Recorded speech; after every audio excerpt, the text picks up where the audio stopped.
So he grabs a couple guns. My uncles each have one, and then I think they forgot that me and my mom were in the car because any sane person maybe would have dropped us off.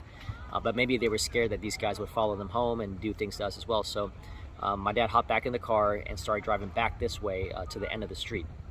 And so when we got to the end of the street, he turns off the lights, and him and my uncles were just locked and loaded. You know, he's got a 45 in his lap.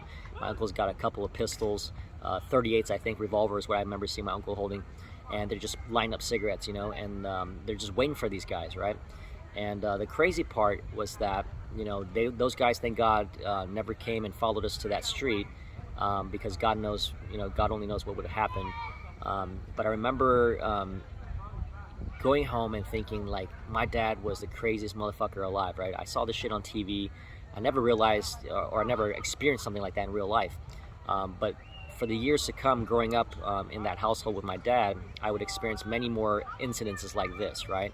But long story short, I remember about a week or two later, on the news, Channel 5 News, I remember it was NBC, we saw a report, like they were broadcasting a report about that fight that happened at this ballroom. And apparently from that night, there were a couple of Italian guys that were convicted or wanted for murder. They actually ended up killing another Vietnamese guy down there, and it was the craziest shit. Because my dad was sitting there and he was like, "Oh man, I wonder if it was those guys that were following us." But very easily, you know, being Italian mafia guys, they could have probably taken me out, my mom, and just the whole family. So I was grateful for making that out alive. But my dad had so many more stories about car bombs and stuff happening in St. Louis, Missouri in the 80s. So yeah, that was my story, and stay tuned. I'll add more videos about crazy escapades we had with my father.